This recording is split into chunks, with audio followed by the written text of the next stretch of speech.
Hello and welcome back to the Gloves Off, Helmets On podcast. We're so close to the season, and I say this every time, but we are actually less than 3 weeks away. Less than 3, yeah. It's getting exciting now. It's getting exciting. Start. I know. So, we have, to be fair, we have pre-season testing this week. Yeah, we do. So that'll give us some good updates and an idea as to what it's going to be like going into the season. Oh, it's going to be so we've exciting. Got something to go off. I know. So, yeah, pre-season testing is obviously this week, so we're going to really get into that when it happens. Any pre-season thoughts before we carry on? Pre-season testing? Any predictions? I think McLaren are going to be a bit under par. Oh, do you think? I do. They seem to start slow all the time. I agree with that because they've fiddled with the car as well. Yeah, pretty sure everyone's done that though, mate. Anyway. Whatever. What we've got for you today is quite an interesting one, actually. It's quite a good one. And it's to do with most of the drivers that we all know and love. Yeah. So it's the most unwanted records for the 2025 grid. It is. So we've basically researched all the different records that the drivers have sort of accumulated throughout the career, and we've gone on the ones that they most probably look at and think, why do I have that? Yeah. Oh, and it might be something you think, that's interesting. I didn't think he had that kind of record, you know. Some of them are kind of unique as well that you just wouldn't even think they've got a record for, but hey yo. Yeah, we've managed to find them. We've got a few different things in F1, so. We're like agents, when it comes to research. Secret F1 we know where to look. So if anyone needs any dirt digging up, we are the people. Right. Do you want to start? Yeah, so the first one is Lando Norris, and he has got the most podiums before a win, standing at 15. Now, this is quite a well-known record. Obviously, I personally would say that's a bit of an inconvenient record to have. It's not the worst one on the list, but most podiums without a win, to me, basically suggests you're good, but you're not amazing. You're not amazing. Yeah, he's there, and he's stood next to the guy with the trophy, but he's like, could have got it. He has changed that now, though, with 4 wins under his belt. Yeah.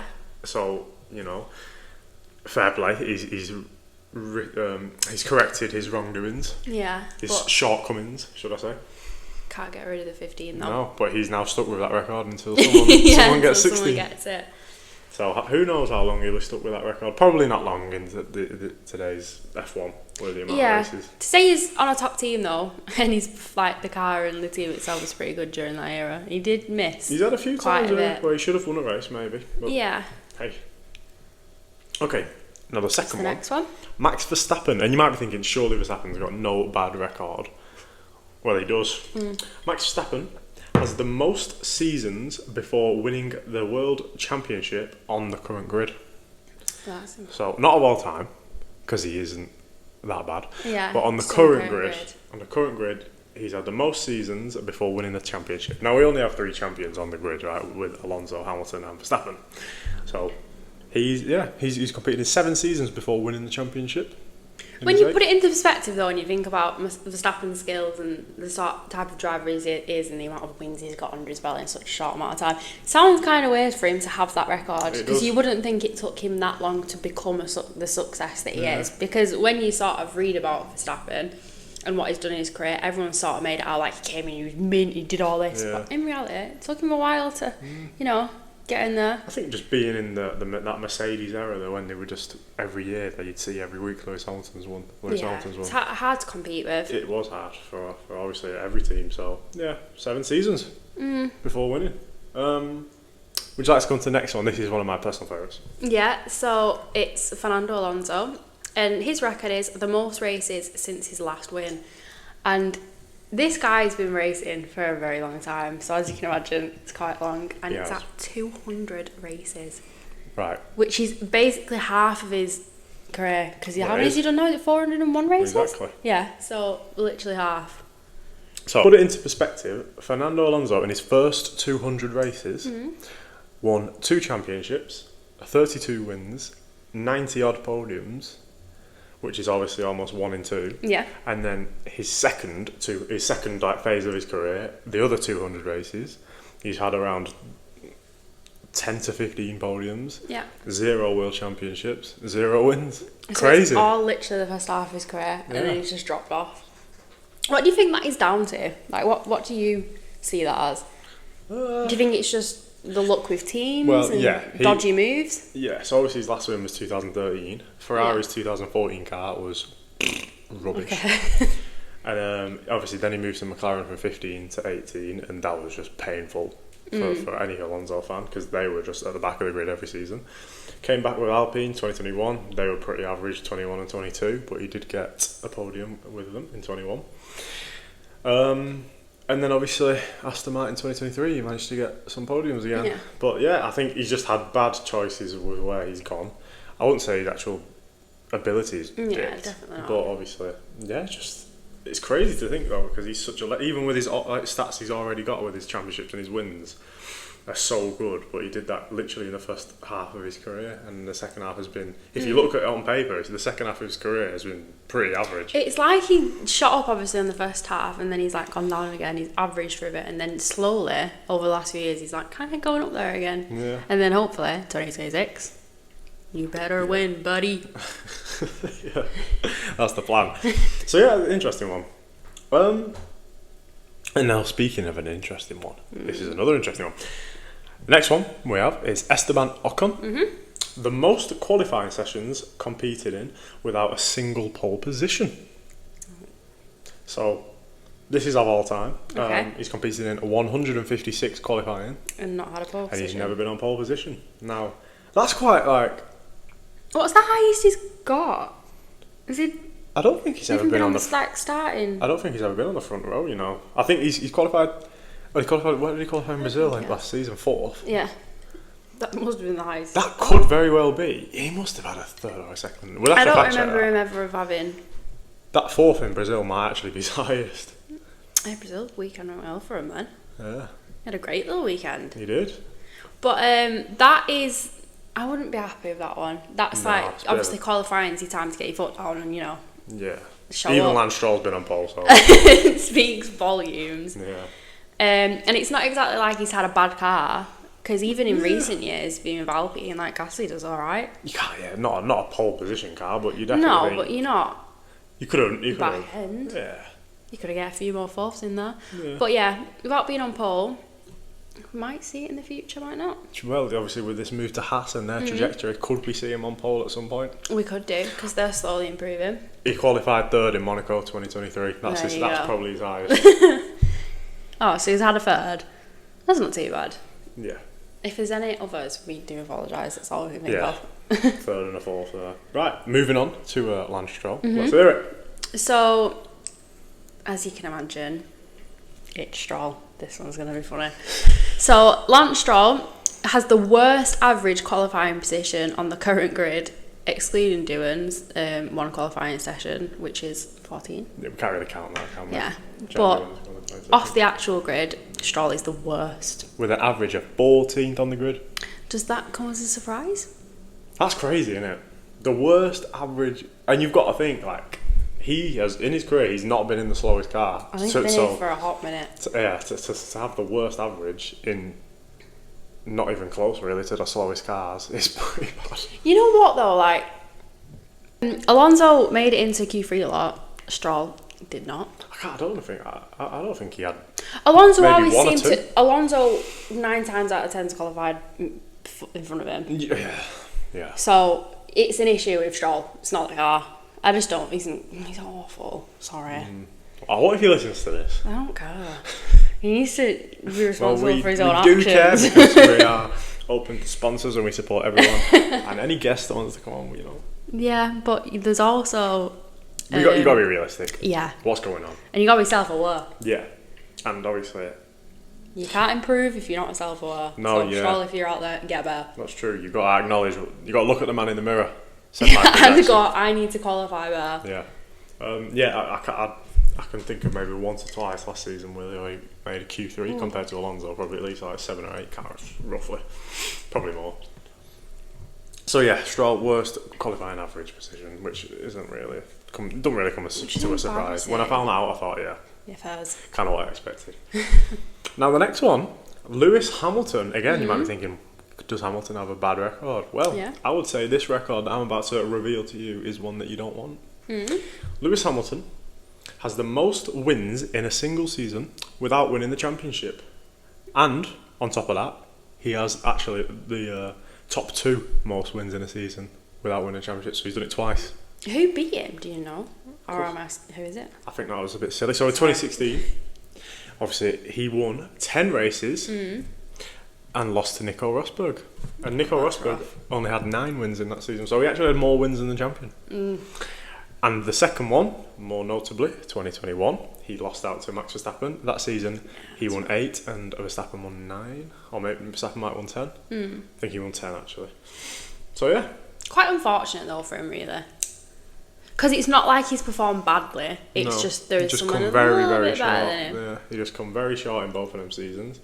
So, yeah. What were the points like? Was there a big gap in the points, or was it literally... There were 5 points in 2016 and then 7 points in 2021. So nothing. Just unfortunate, but he's carrying that title now. And do you think anyone's going to get them? I mean, he's outdone himself once, so I think he's just going to keep it. 10 wins in 2016, that's going to be hard. Yeah. To be. You've got to have a title fight with 2 people to go down to the last race to have that. Because like last season, we had so many different drivers winning. Yeah. Obviously, the person who didn't win the second place in the championship only scored 4 wins. Because obviously he had 3rd win, some 4th win, some 5th win, some literally top 7 won multiple races. So you really need 2 people trading wins, and then obviously one of them to win. So yeah, I think 10 probably is going to stand for a long time. No one's going to be it. No. So I don't think he'll be getting rid of that one anytime soon. Charles Leclerc has the worst... Now this will come to no surprise before we tell this one. You probably already know. The worst pole position to race win ratio, right? Okay. Now Leclerc, great in qualifying. I admit that is... Probably the best qualifier. Yeah, I would say he's the best qualifier. Doesn't seem to win often. So from his 26 poles, he's only won off 5 of them. Which is quite bad. And his other 3 wins have come not being on pole. So yeah, 5 wins in 26 poles. What started on pole? 19% win ratio. What do you think that's down to? Do you think it's like a lack of skill, or not being such like putting pressure on people? Do you like how Verstappen sort of when he's up there, he doesn't let anyone pass? Do you think it's a lack of sort of that? I would say 2019 and 2022. I would say it's due to him being a bit inconsistent. Yeah. And his other poles are due to the car just not being good enough, and he's managed to qualify really well. But the car obviously is like 2021. He had a couple. Yeah. He had 2, I think, Azerbaijan and Monaco. To be fair, he broke his gear, something to do with his gear in 2021, so he couldn't start. But then Azerbaijan obviously started on pole, but the car was just not faster than the Red Bull and Mercedes, so he just got past. Don't know how he managed to get on pole, to be honest. So it's stuff like that, and like a bit. He had a couple last season as well, and again, like last season at Belgium, he didn't have the fastest car by any means, so obviously he got the pole and then just was overtaken by the quicker cars. But yeah, I would say definitely 2022 he had a lot of poles that he should have won, but obviously due to pressure and whatnot, because he was in a bit of a title battle, he messed up. But I think we see a new Leclerc now, so I think he's gonna. I do think Leclerc. Here's a little prediction for you. I think Leclerc's gonna have the most poles out of anyone next season, which obviously he didn't have this season. Do you know what? To be fair to him though, he has improved a lot. I think he has put in actively that effort and that time, to become a better driver, because he always just sort of missed out on a few things now. But I think he is slowly, but has now become like the package, and he's gonna be. He's gonna really. I think next season, hard to compete with. He's gonna really go for the title. Yeah, which so he should. He's never really had a real title fight, but I think this season now is his time with where Ferrari are, with obviously where he is. Get Ferrari back on top. Yeah, where he is in his career, I think he'll go for it, and I think he'll win it. So let's hope. Okay, so the next record goes to George Russell, and he has the most races before scoring a point on the current grid as well. 37 races. Now, we're going to let him off for his first season at Williams, because they were like worse than the Kick Sauber of 2024. So there was no way he was scoring points that season. So that's obviously 21 races, I think, in that season. So we'll let him off for that. But you've also got to think, when you hear George Russell and like the calibre of driver that he is, to think he's not got any points in more or less 2 seasons worth of races. Much, yeah. It's pretty bad. Pretty bad start. It's a bad start. It looks bad on paper because obviously, like you say, George Russell's so talented. Yeah, especially in the position that he's in now, and with him being such a good driver. 2 seasons worth of not scoring any points. It's kind of rough. Yeah, and then obviously, eventually, 2020, he got his first few points with Williams. And then he's not stopped since. No, and then obviously, he had a great 2021 with Williams, and then moved on to Mercedes, and here we are now. Yeah, definitely. So yeah, it's quite an interesting one. That again, that's a record that he probably wants to shift. I don't think is anyone. No, I don't think anyone's really close to it. Everyone on the grid now, apart from the rookies, have all scored points. So unless you get like a really bad car to Gabriel Bortoleto or something like that. But he'd have to stay with Sauber for a couple of years to get it close to that. Your only hope really is Bortoleto or Doohan. Sam, thinking, please can someone be awful? Yeah. He's obviously then having a bad car for a couple of years and beating it. But yeah. I don't like that one because I like Russell, so... Yeah, so do I. Maybe we'll just ignore it. Yeah, we're going to swiftly move past that one. Yep. Now, the next one, the penultimate one. I know we've got so many, it's actually pretty impressive. So, Carlos Sainz. Sainz had the most races before scoring a podium. So, Sainz competed in 101 races before his first podium for McLaren in 2019 at Brazil. I mean, yeah. Again, Sainz. He never really had the car for it, but obviously it took him a while to get a podium. You think now 100 races, that's a lot of races. To all the new people that have joined like F1 over like the past couple of years as well, hearing like McLaren not doing well, it must sound so weird to them because obviously they're so successful now. But for 101 races worth of not getting a podium. If you think now, 101 races, like... If you think of the new people that are joining the grid who've never raced before, that's like 4 seasons. Just over 4 seasons. So that's a long time to not be on the podium. It's basically 4 years, isn't it? Yeah. But now he's completely redeemed himself though, really, because he shows up every time.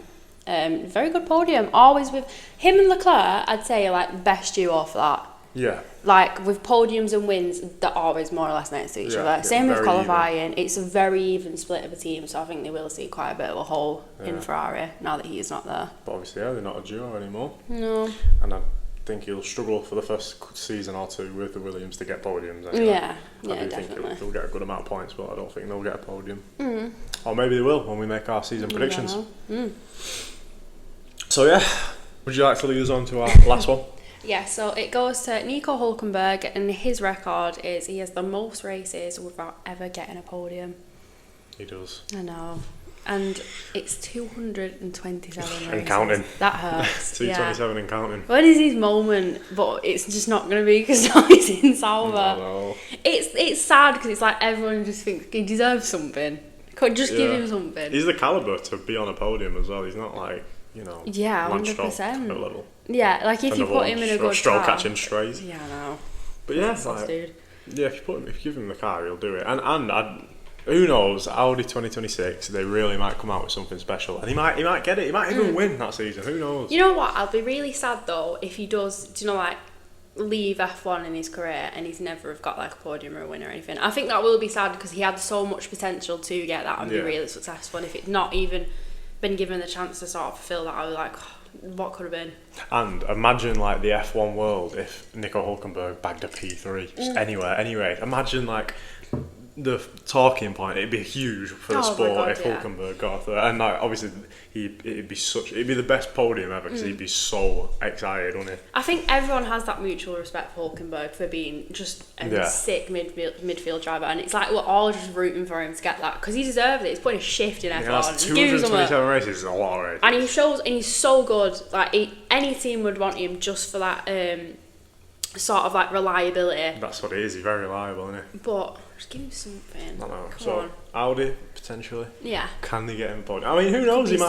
You might have like another Brazil race next season, and he might just be in the right place at the right time and nick it like Ocon did, or in Gasly. But who knows, man? I think he'd retire a happy man if he achieved that. And it'd make everyone happy. Every fan would be happy. Even if you don't like Hülkenberg, you'd be happy for him. Yeah, definitely. If anyone. We've all got like that sort of mutual respect now. Yeah, and we all love him. So yeah, 227 races is a lot of races. He obviously has had a very long career. It's a lot of seasons. It's mental, but yeah, just That's probably the most famous. What's it called? That's probably the most famous record in terms of like on the current grid with that kind of record, like a record you don't want.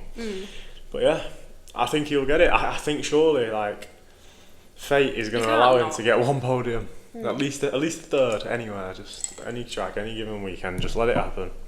Because he's been close a few times and it's painful now. Yeah. So we're rooting for you, Hulkenberg. Yeah, we are. All right then.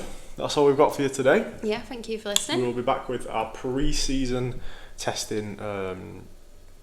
What's the word? I don't know. Just round up, yeah. maybe. Yeah, we'll just go into it a little bit and get some predictions and what our opinions are and everything. But we are agents, right? So we're not just going to do a brief roundup. we are gonna get the lap times and we're gonna look into them. Right? We're gonna look at every single corner. We're gonna be here for about 5 hours talking about it. All right. Yeah. Maybe not 5 hours. That's for it. Doing the research. Yeah, we're gonna be like really getting like we're gonna be giving you the nitty gritty. So they say. And if you hold on that bit longer, we actually have races to talk about. Yeah, we do. It's not far away. I know, we're so close. We'll give our season predictions, like random predictions that we're just gonna hit you with, and we're going to keep track of them through the year.